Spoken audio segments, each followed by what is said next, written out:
Good evening. My name is Lisa Daly and I am in the health and wellness industry. I have been for 7 years now in the network marketing profession. This is the first in the series of many interviews that I am going to be sharing with legends. This man we are going to be speaking to this evening has been in the sales industry for over 40 years. He has served in the military. He is an author, an avid entrepreneur. He is a network marketing guru and is in the top 50 income earners in the whole of the profession. To me, Ray Robbins is the godfather of network marketing. He has a passion for people. I'm lucky enough to learn from Ray, and we have had so much fun in many different countries around the world on the dance floor. I'm proud to know this man and his beautiful family. Thank you for being with us this evening, Ray. Thank you for your time. I know how busy you are. It is my pleasure, Lisa. You are a delight. I love you and your husband. I love the things that you guys are doing in Europe with Manatech. And it's a pleasure to just be able to see you. I've missed being able to look at you. Oh, To be on a Zoom call and to be able to look at your beautiful face, that beautiful smile.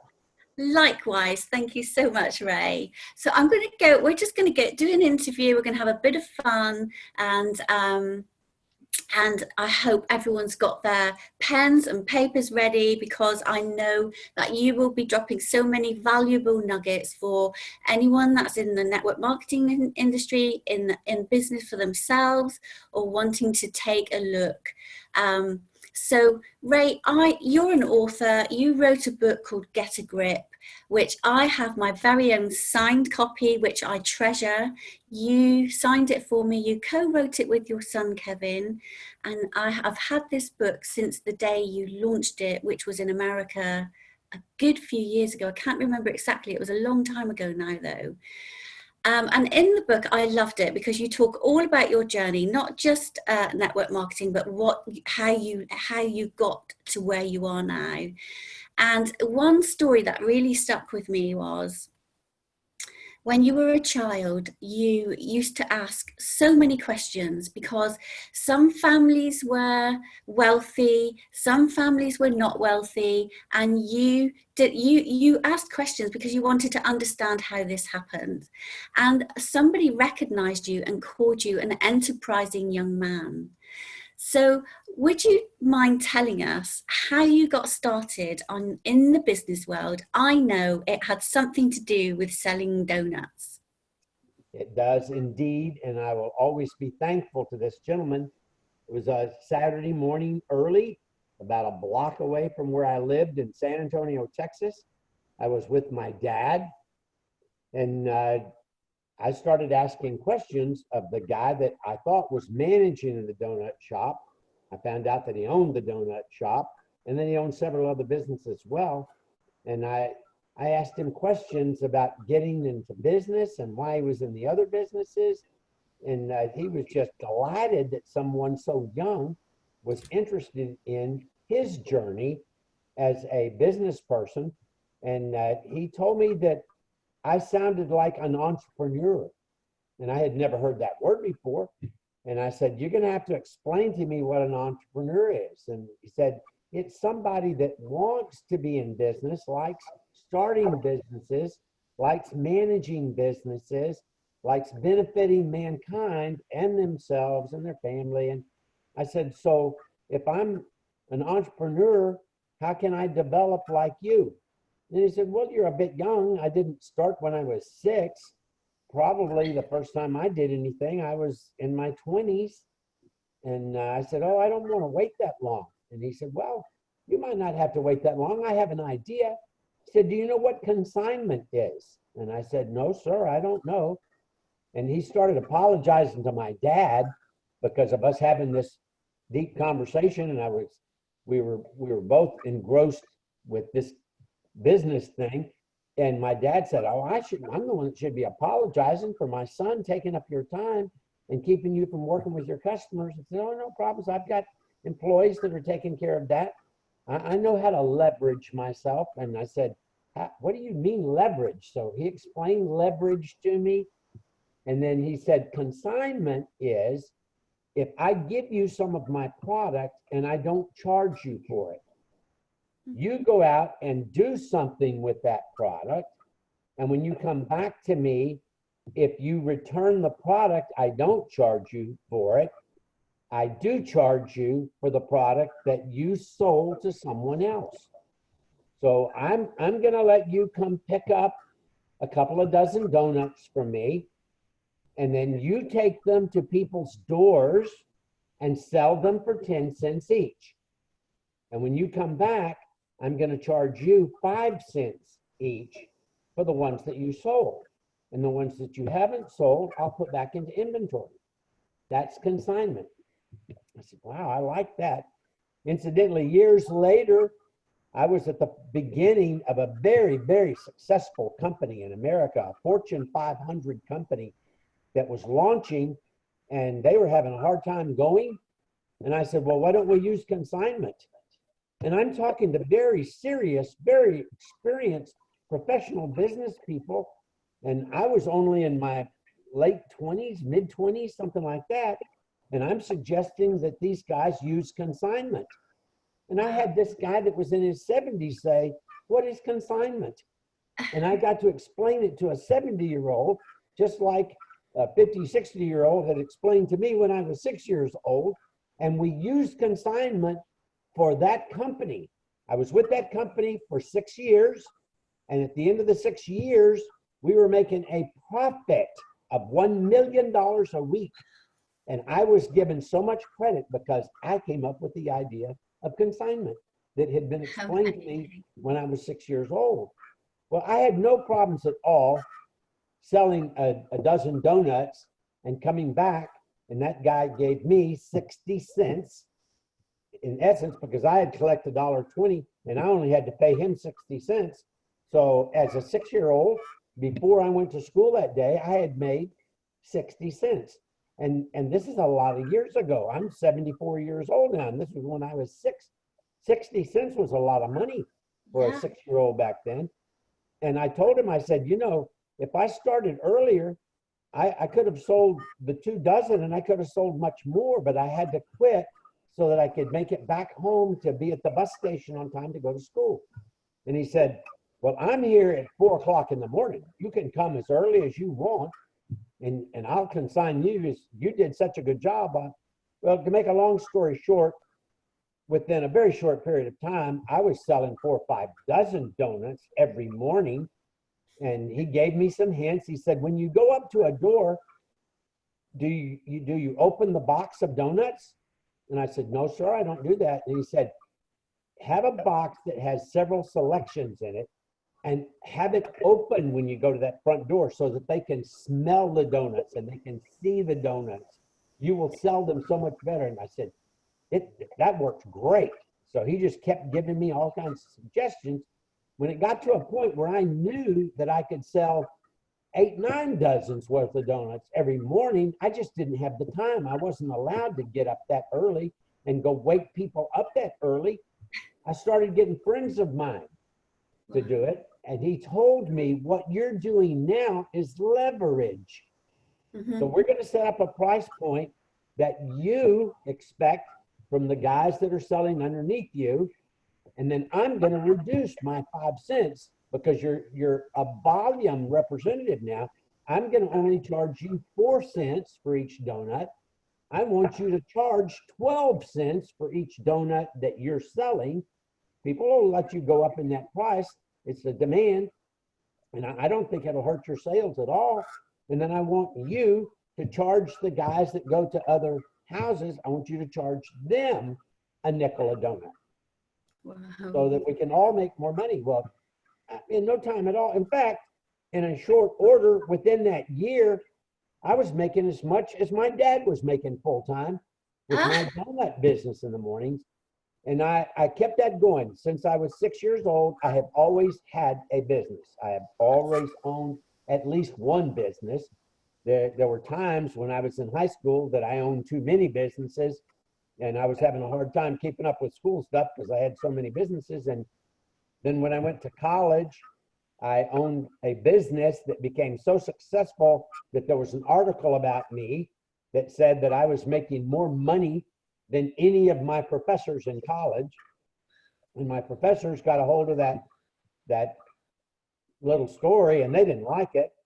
So I had to set up appointments with all of them to go and say, please don't give me a hard time. Don't make my life more difficult just because I'm an entrepreneur. You chose to be an academician, and academians are never paid well. You have chosen a profession that does not pay well. I will never do that. I will always make more than I'm worth. Most people out there always say, I just want to make what I'm worth. I don't buy that. I don't want to make what I'm worth. I want to make more than what I'm worth. And I want to teach other people how to do the same thing. But I've made that answer very long for you, Lisa, but I was launched into entrepreneurship at a very young age. And my book, Get a Grip, really wants to help people launch themselves into entrepreneurship. I really think anybody can be an entrepreneur, especially in our industry, because in our industry, you always have a mentor or more that's in the organization that benefits every time you benefit. It's just like every time I benefited representing those donuts, so did the man that owned the donut shop. Cool. That was packing everything. He was consigning everything, and he was giving me great ideas, and I passed those ideas on to the other kids that were working with me. So I love teaching entrepreneurship, and if you don't mind, I want to plug that book. If you are interested in doing this business, you go to Amazon and you order the book, Get a Grip by Ray Robbins. Read that book, underline things, do what it says in that book. I have had the good fortune during the 40 some odd years that I've been in this industry of creating many people that were making 6-figure incomes, some that are 7-figure incomes, and many more that are just making $1,000 or so a month. But that has been an amount that has been so beneficial to them. Yeah. And of course, all of this information is in the book, and how I recommend this industry for developing a retirement income, even if it's just an additional income that you develop, a recurring additional income, so that when you retire, it would be a whole lot easier. So entrepreneurship is a lot of fun, and network marketing is by far the least expensive and the best leadership, the best mentorship place for somebody that's interested in being in business for themselves. Incidentally, I have started calling it something other than a home-based business. Okay. I'm now calling it a stay-at-home business. That's a because good so many people around the world have to stay at home. Mm-hmm. And the people that work with me have not had their incomes drop at all. They just had to do their business from the computer, from Zoom calls, from the phone now, instead of personal contact. And it hasn't hurt us at all. Our first month of being locked down, the company's business went up 30%. Yeah. 2 different reasons. We're in the business of representing a health product that benefits the immune system. And we're also in a position where we can help people make an extra income. And all over the world, there are many people that have lost their incomes.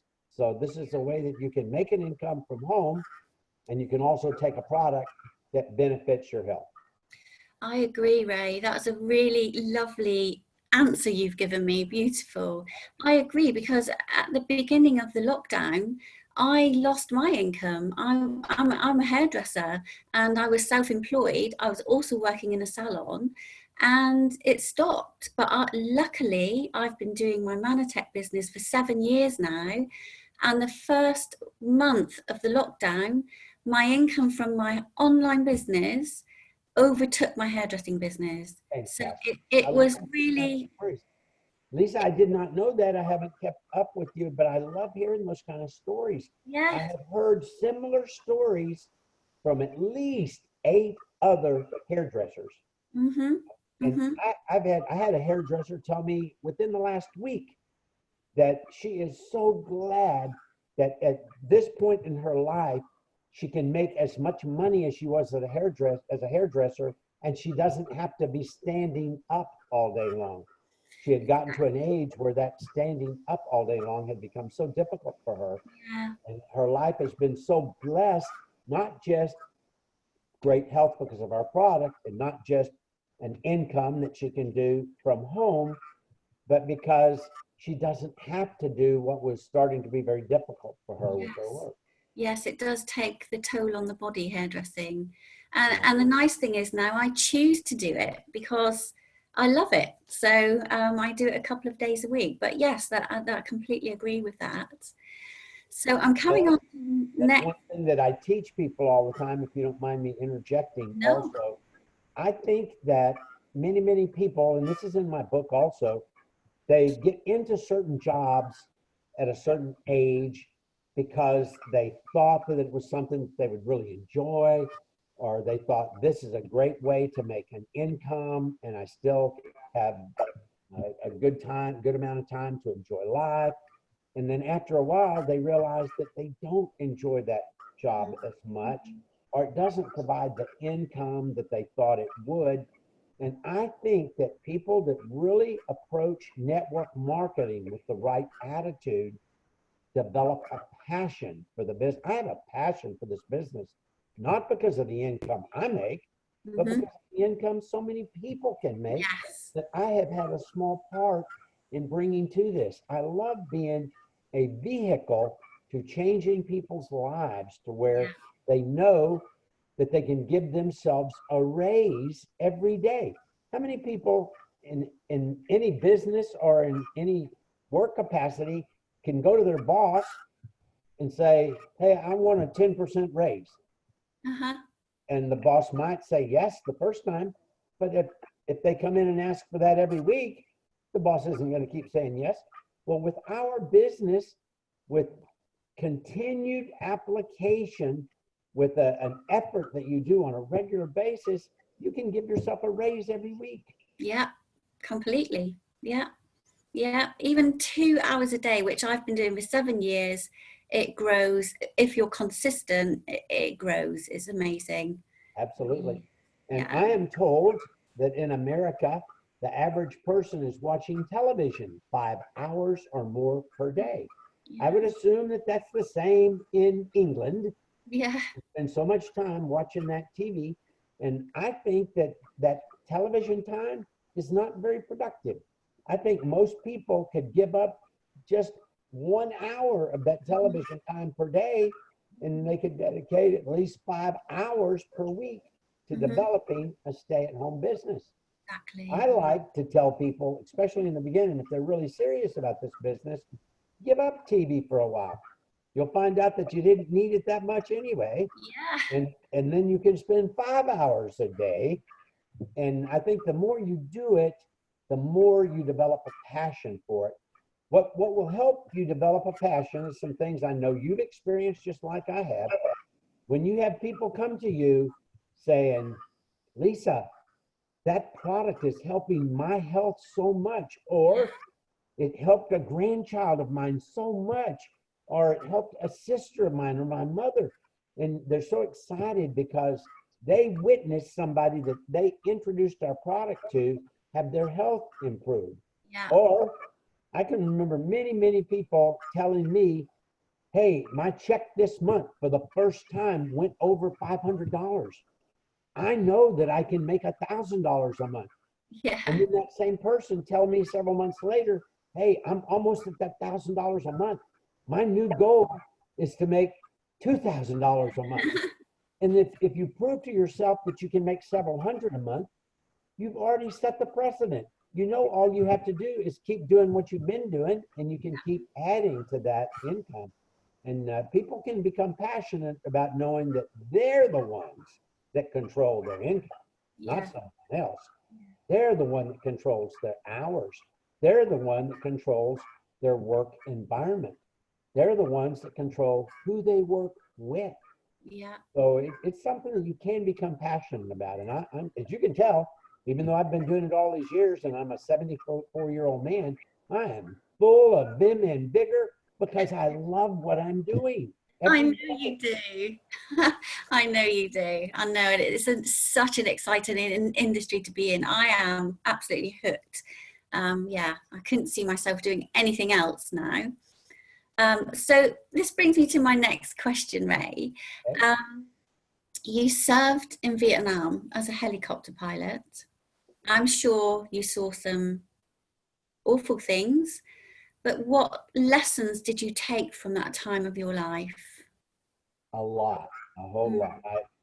Forgive me if my answer might be longer than what you're expecting, but I Okay. wasn't too sure what I was going to gain from combat, flying a helicopter. And I was in a helicopter that didn't just take stuff to and from people, or drop troops off or things like that. I was in an air cavalry unit. An air cavalry unit had 9 observation helicopters, had 9 Cobra gunship helicopters, and had 9 UH-1 helicopters that carried 10 people.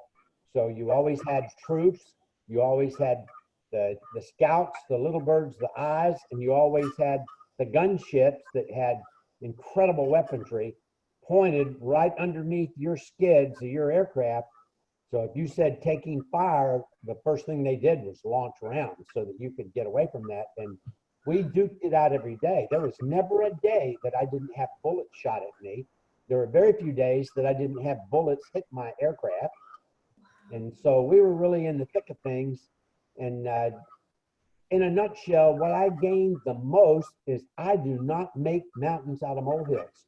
So many people complain about things that are so insignificant. I don't complain about things. I don't complain about anything. There is nothing more serious than having your life on the line all day long, every day. When I got out of that situation, I realized that life is so easy. It is so stress-free. The definition of stress is having 3 different kinds of radios talking to you all the time, having a whole bunch of aircraft that want to talk to you, having people on the ground shooting at you, you're shooting at them, you're landing people on the ground that are shooting as soon as they jump out of the aircraft. You're watching for all kinds of things in the landing zone so that you're not running into another one of the helicopters and you're not getting shot. You look out and see a sniper come out of a foxhole on the ground, and you're behind this one little armored plate. You're trying to get your whole body behind that armored plate and get the troops out of the ship so that you can get out of the zone. And it's, I mean, I can tell you a lot about how serious combat is. And it gave me, first and foremost, I just do not make big things out of little things. I don't complain if a waitress forgets something that I ordered. That doesn't mean anything to me. That's nothing like having your life on the line. Exactly. I'm not going to make a mountain out of a molehill. I realize, well, I'll ask her for it again when she comes back, or I can do without it. I didn't even need it. And my whole life since combat has been like that. And I try to teach that to people, and it's hard to teach people to don't complain about anything. Believe me, none of us have anything to complain about by comparison. Something else that I learned, there's a lot, but I'm going to tell you this one other thing. Okay. Many people approach the day, whatever they have to do that day, unprepared. You do not go into combat unprepared. You make sure that in combat, you have all the armament you need. Everybody is properly equipped. Everybody knows exactly where you're going. Everybody knows exactly what the mission is. One of the key things that helicopter pilots needed to know was emergency procedures, because that aircraft is very dependable and very reliable as long as it doesn't have bullet holes in it. But as soon as people start shooting at you, if you get a bullet hole in a hydraulic line, you're going to have to be able to fly that aircraft with incredible brute strength, and it is so much more difficult to fly that aircraft without your hydraulics. If you get shot in the tail rotor, you have to keep that aircraft moving at a certain speed, or it will start doing circles and you're going to crash. And you have to land on a runway like an airplane does. if you have your engine shot and you have to land without any power, it's a very serious procedure. Well, I found out that most of the pilots in my unit in Vietnam weren't very good at emergency procedures. I found out that when they went through a check ride and the instructor pilot would intentionally shut the engine off to see how well they could do an auto rotation, a landing without power, I found out that very, very few people could do an auto rotation the first time. The instructor pilot would have to say, no, you did this right and this wrong. And they had to take control of the aircraft to keep you from crashing while they were in a check ride. So they would do it another time or two, and finally you would do it right. Well, if you get a bullet in the engine, you don't have a second time. You must be able to do that auto rotation properly the first time. So I made sure that all of my pilots could do an auto rotation the first time. I didn't accept passing somebody on a check ride that had to have 2 times to do an auto rotation, or 2 times to land without hydraulics, or 2 times to land without your tail rotor. I insisted that all the instructor pilots work with somebody to such an extent, even if it took hours, to make sure that they understood that perfectly. So the first time, so I know that I saved a lot of lives by just insisting on that one thing. Well, that carries over to everything we're doing in life. When you asked me if I would be on this call today and you wanted to go over a few things, I prepared myself. I reread my book, Get a Grip, this morning, just so I could make sure that I went over certain key points. And when you ask certain questions, I could answer things in a way that would be beneficial to all that are listening. I am not saying all this to self-grandize. I'm not doing this to entertain me or to please me. I'm doing this so that the people that watch and listen to this will understand that I am authentic. I'm not just doing this for a reason other than to benefit their lives. I want to benefit the lives of people that look at Manitech's products and their program. I know, and that's what is so beautiful about you, Ray. I've been watching you do this since the beginning of my journey, and I know that everything that you say is authentic and true.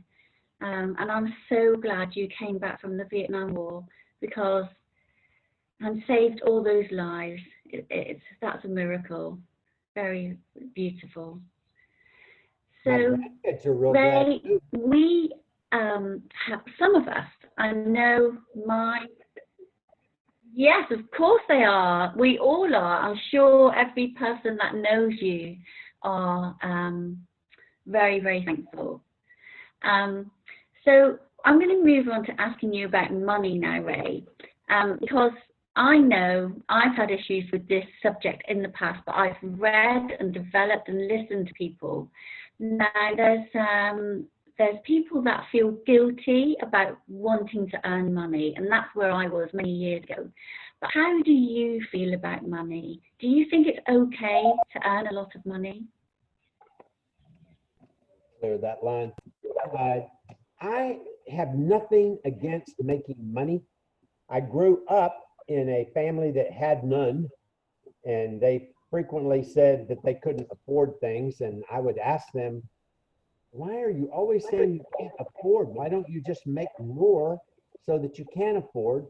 And then I started relating to the parents of some of the kids that I knew that didn't have those 3 words said so much in their homes. And I said, what are you doing differently that allows you to afford things better than my family can?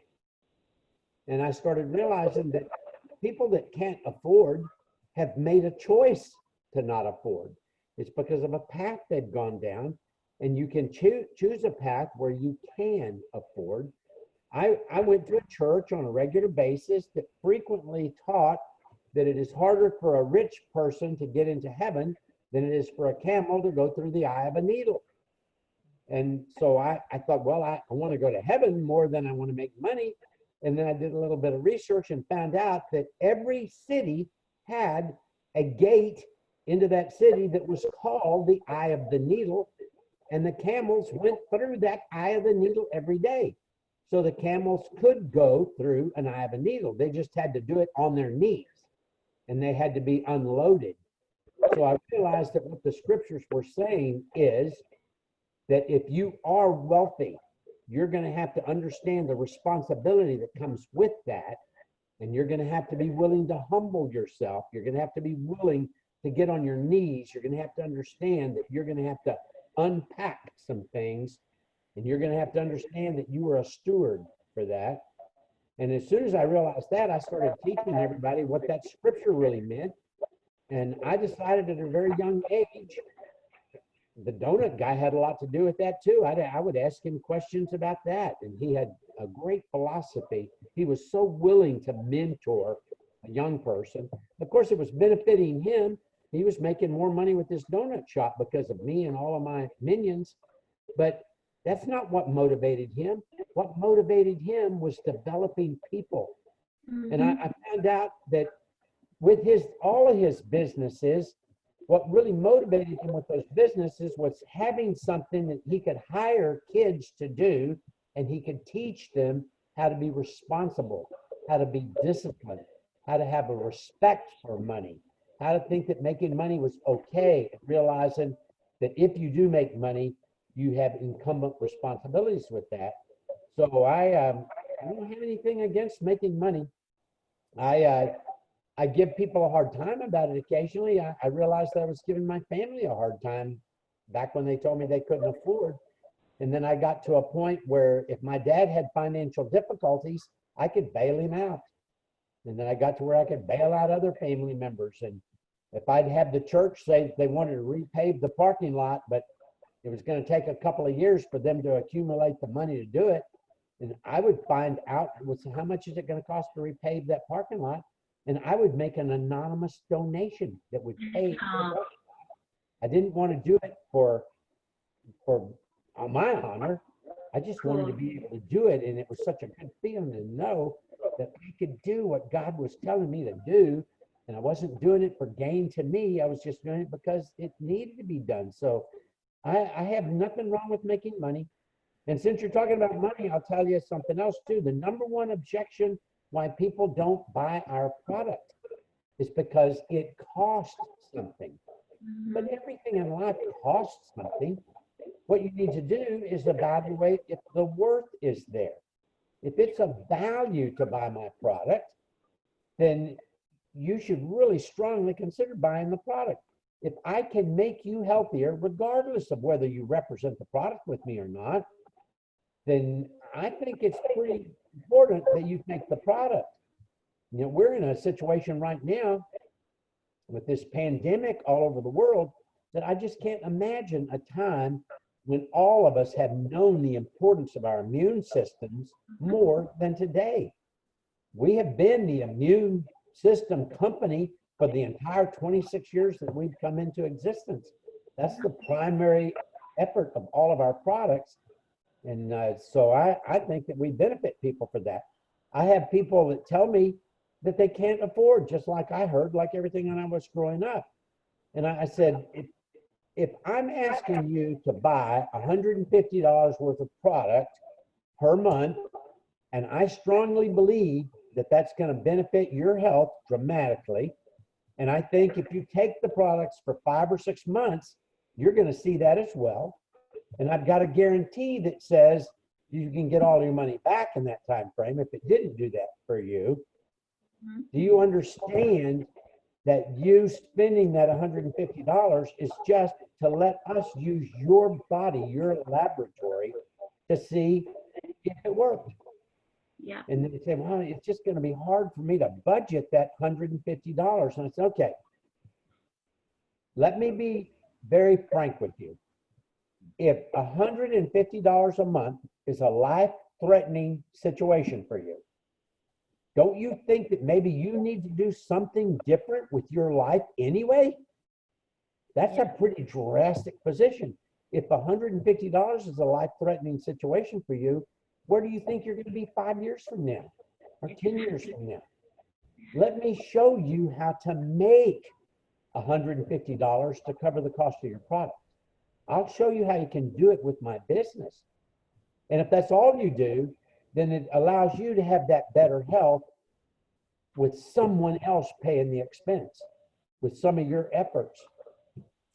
I tell people in my company, if you're having to pay for our product, it's either because you chose to or you're a selfish person. You're not willing to tell other people how good the product is. So if you've taken the product long enough to know how valuable it is to your health, what kind of a friend are you to not make sure that people close to you are introduced to this product anyway? You're selfish if you're not willing to do that. And if you introduce it to other people, you're going to ultimately have enough people in your organization, and it doesn't take that many, that you will be receiving more for the product than you're paying for the product. Now, if you prove to yourself with my help that you can make enough money to pay for the product and get it at no cost, really, how about doing that again? How about getting the product and having an extra $150 per month that you can use for something else? And if you can do that, why not have a goal to make an extra $500 a month? And then if you do that, there's no stopping many people. It becomes a life of its own, and you start having other people in your organization that initially told you that they couldn't afford, start thanking you for you getting them involved. And it's such a blessing when somebody comes and says, hey, I bought $180 worth of product last month. Of course, I know you're in a different denomination, different currency over there. You're with pounds, but they tell you what they paid for the product, and then they tell you that they got a check from the company for more than that. Yeah. And they tell you, you know, the next month I'm going to do even better than that. So you have proven to people with your confidence something that allowed them to develop their own confidence, and then they can learn to leverage. The same thing happens to them. They start having people brag about the experiences they've had with the product and brag about the fact that they've got enough extra money that they can start saving. One of the key things I like to talk to people about is using the business as a retirement.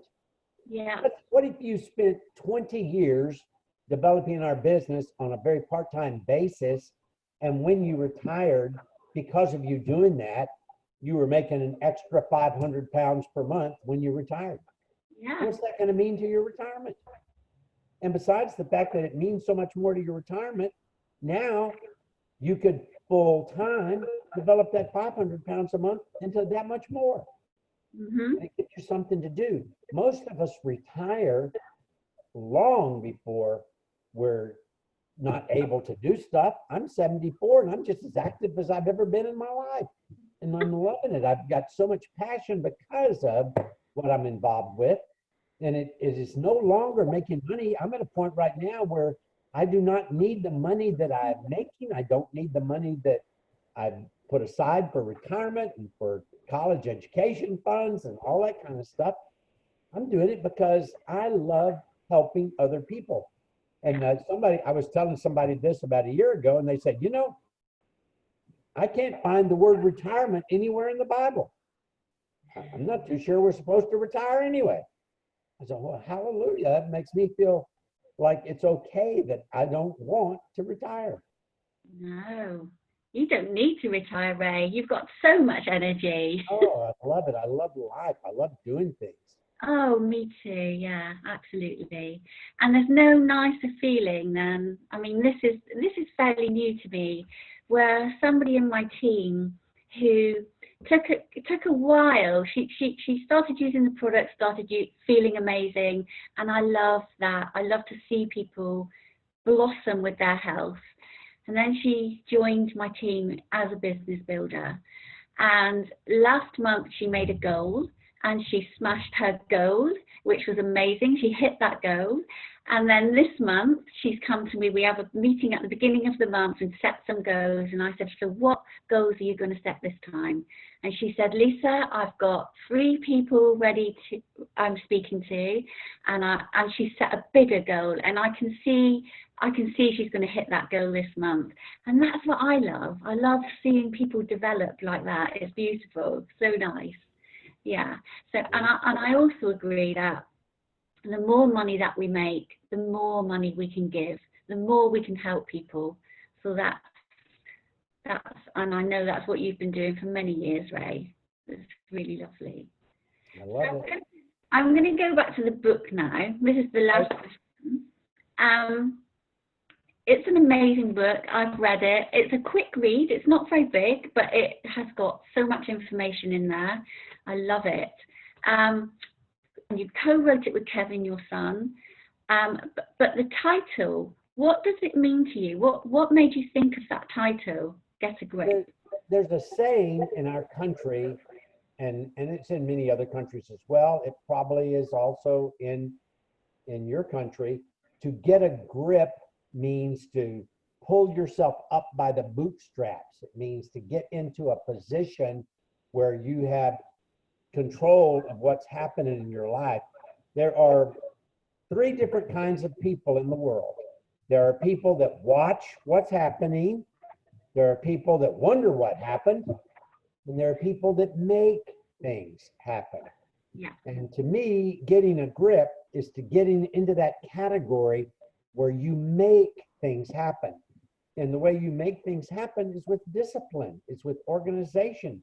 It's by having a method of how you're going to function on a regular basis to make things happen. It's like the person you were just talking about having a goal. I'm a strong advocate of having goals and having the goals written down in pencil so that you can change them, you can modify them, you can make them a little lower, make them a little higher so that you can pat yourself on the back. Nothing begets success better than success itself. So if you have goals that are real reachable, and when you reach them, then modify them to being something higher, then you can keep developing, you can keep growing. And so Get a Grip to me stands for lifting yourself up and being organized and disciplined. Now, it means something else to me as well, though. It stands for growing residual income possibility. G stands for growing, R stands for recurring, I stands for income, P stands for possibility or potential. A growing recurring income potential. That's what we're giving people when you get a grip. I have a certain income that comes to me every month that is a six-figure income that I get every month, not six-figure per year. I get the six-figure income every month. And it's been recurring for years and years and years, and will for many, it'll recur even when I pass away. And even though our products are very good, I don't think they're going to keep me alive forever. So there will be a day that I pass and I will be leaving an incredible financial legacy to my family because of this recurring income. It's my business. When I die, my business is still alive and it goes to my heirs. And so I think Get a Grip to me stands for growing recurring income potential that you can develop just as well as I did in this industry. Yeah. Oh, thank you so much, Ray.